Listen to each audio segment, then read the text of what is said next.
Hi, I'm so glad you're joining us for Storytime today. If you have a copy of the Jesus Storybook Bible, please go ahead and grab it so that you can follow along while we read. And if you don't have a copy, that is totally fine. Just sit back and enjoy the story. Today we're going to read He's Here, based on Luke 1 and 2.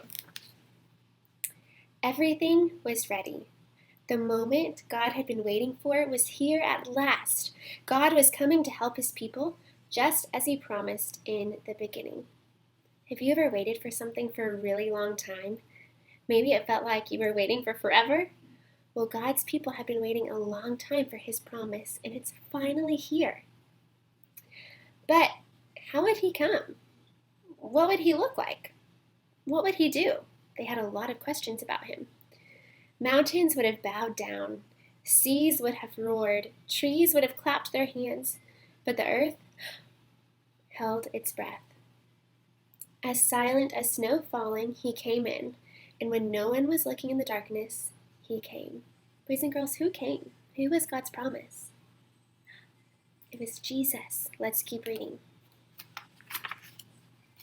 There was a young girl who was engaged to a man named Joseph. Joseph was the great-great-great-great-great-grandson of King David. Everyone say, King David. One morning, this girl was minding her own business when suddenly a great warrior of light appeared. Right there in her bedroom. How do you think she was feeling? Oof, I'd be kind of scared. He was Gabriel, and he was an angel, a special messenger from heaven. When she saw the tall, shining man standing there, Mary was frightened. You don't need to be scared, Gabriel said. God is very happy with you. Mary looked around to see if perhaps he was talking to someone else. Mary, Gabriel said, and he laughed with such gladness that Mary's eyes filled with sudden tears. Mary, you're going to have a baby, a little boy. You will call him Jesus. He's God's own son. He's the one. He's the rescuer. The God who flung planets into space and kept them whirling around and around, the God who made the universe with just a word, the one who could do anything at all, was making himself small and coming down as a baby. Now, if God's people were waiting for God's promise, someone to come and rescue them, do you think they're expecting a baby to come be their rescuer? I don't know. When I think of a baby, I don't think of a rescuer. But God's plan looked different from what the people expected. Let's keep reading. Wait, God was sending a baby to rescue the world? But it's too wonderful, Mary said, and felt her heart beating hard. How can it be true? Is anything too wonderful for God? Gabriel asked. So Mary trusted God more than what her eyes could see, and she believed. I am God's servant, she said. Whatever God says, I will do. Even when it's hard to believe, we still are obedient to him. Sure enough, it was just as the angel had said. 9 months later, Mary was almost ready to have her baby. Now, Mary and Joseph had to take a trip to Bethlehem. Can you say Bethlehem?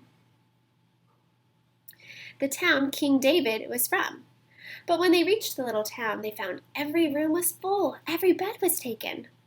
Go away, the innkeepers told them. There isn't any place for you. Where would they stay? Soon Mary's baby would come. They couldn't find anywhere except an old, tumble-down stable. So they stayed where the cows and the donkeys and the horses stayed. Is that where you would want to sleep? Ooh, it'd be kind of stinky. And there, in the stable, amongst the chickens and the donkeys and the cows, in the quiet of the night, God gave the world his wonderful gift. The baby that would change the world was born, his baby son. Mary and Joseph wrapped him up to keep him warm. They made a soft bed of straw and used the animal's feeding trough as his cradle. And they gazed in wonder at God's great gift, wrapped in swaddling clothes and lying in a manger. Mary and Joseph named him Jesus, Emmanuel, which means God has come to live with us, because of course he had. Isn't Mary Page such a great reader? And wasn't that a great story? I hope you enjoyed it. Now, if you would like to do an activity to go along with that story, please check out our guide for kids on our website. Just ask your mom and dad to help. And parents, if you have any questions for me, please email me at caitlin@sojournheights.org.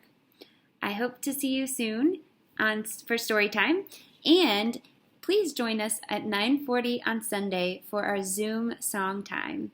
All right, bye friends.